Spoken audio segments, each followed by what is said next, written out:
Hai minasang, genki desu ka? Kali ini saya akan membahas sikap positif paling populer dari masyarakat Jepang.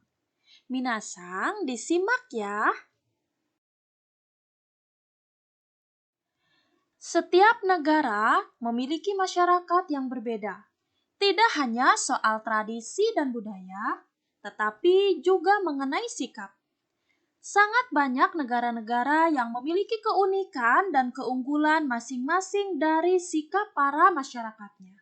Begitu juga dengan masyarakat negara Jepang dan Indonesia. Sikap atau perilaku setiap masyarakat dalam sebuah negara akan terbentuk sesuai dengan kondisi yang ada pada negara tersebut. Namun, hal ini tidak dapat memastikan bila seluruh masyarakat dalam negara tersebut memiliki sikap yang sama, tetapi hanya sebagian besar saja. Masyarakat negara Jepang dikenal memiliki beberapa sikap positif yang mungkin jarang ditemukan di masyarakat negara lain. Berikut ini adalah beberapa sifat positif yang dimiliki oleh sebagian besar masyarakat Jepang yang dapat kita contoh dalam kehidupan sehari-hari.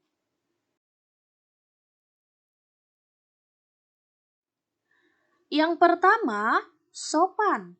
Sopan menjadi sikap yang paling terlihat dari masyarakat Jepang. Dalam bahasa Jepang, sikap ini disebut reigi tadashi. Ini terlihat ketika masyarakat Jepang berbicara dengan satu sama lain.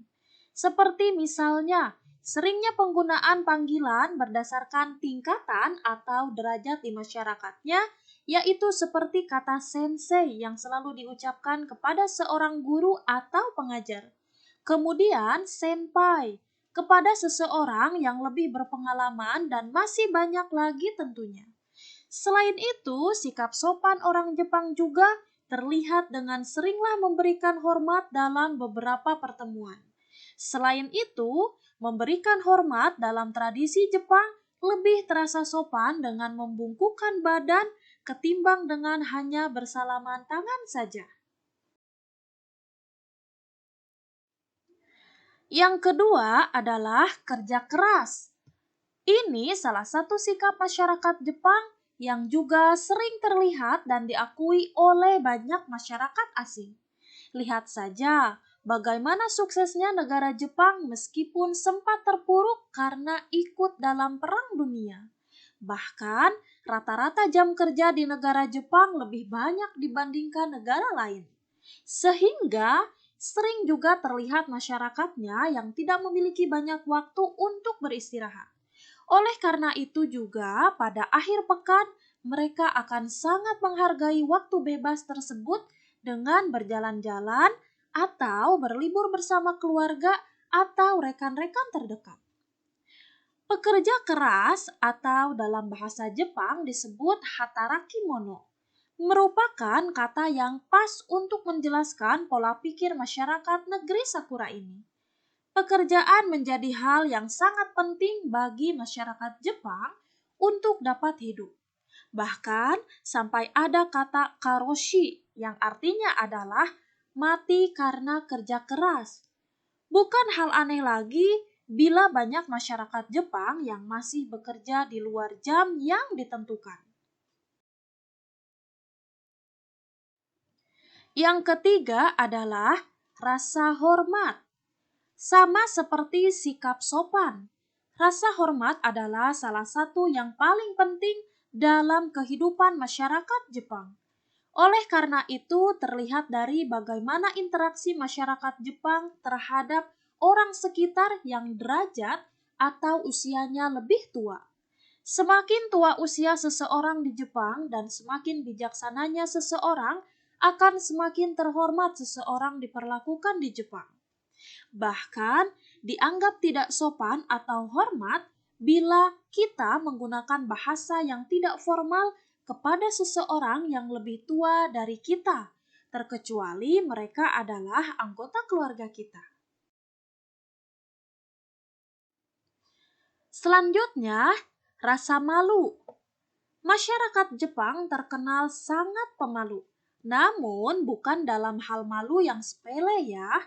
Rasa malu atau disebut hazukashigaria adalah sebuah rasa yang paling dibenci oleh sebagian besar masyarakat Jepang. Namun, karena rasa malu yang tinggi, terkadang sikap ini menjadi pisau bermata dua bagi masyarakat Jepang. Terlihat dengan adanya tradisi harakiri sejak zaman samurai yang membuktikan bila masyarakat Jepang kuno khususnya seorang samurai lebih baik mati ketimbang hidup dengan rasa malu karena sebuah kesalahan atau kekalahan. Namun dengan sadar dan tingginya rasa malu menimbulkan sikap sadar diri yang tinggi terhadap masyarakat Jepang. Oleh karena itu, banyak masyarakat Jepang yang sangat mementingkan kebersamaan ketimbang kepentingan individual mereka. Kemudian, bersih. Kebersihan menjadi bagian dari sikap sehari-hari masyarakat Jepang. Mungkin banyak para pengguna internet yang menyaksikan langsung bagaimana tingkat kebersihan dalam lingkungan masyarakat Jepang dan juga beberapa aksi fenomenal orang Jepang dalam beberapa acara. Misalnya, pada sebuah ajang Piala Dunia 2018 yang lalu, yang dimana saat itu para supporter Jepang membantu membersihkan stadion ketika pertandingan selesai. Meskipun saat itu Jepang mengalami kekalahan dan harus gugur dari kompetisi. Sikap ini juga menjadikan Jepang menjadi salah satu negara dengan tingkat kebersihan yang tinggi. Hal ini juga dilihat dari bagaimana sistem pendidikan yang diberikan oleh pemerintah Jepang untuk membangun masyarakatnya sadar akan kebersihan lingkungan. Berikutnya adalah kerjasama. Sikap atau tradisi ini sudah diterapkan dalam kehidupan masyarakat Jepang sejak dulu. Oleh karena itu, cukup banyak sebuah kegiatan-kegiatan dalam kehidupan masyarakat Jepang yang dilakukan secara berkelompok. Misalnya, seperti tugas sekolah yang sering dikerjakan dan diselesaikan secara berkelompok. Sebuah acara festival yang memerlukan kerjasama dan masih banyak lagi tentunya. Minasa, untuk pembahasan kali ini saya akhiri ya. Jika ada pertanyaan ataupun masukan, silakan kalian tulis di komentar. Sekian dan terima kasih. Arigatou gozaimashita. Sayonara.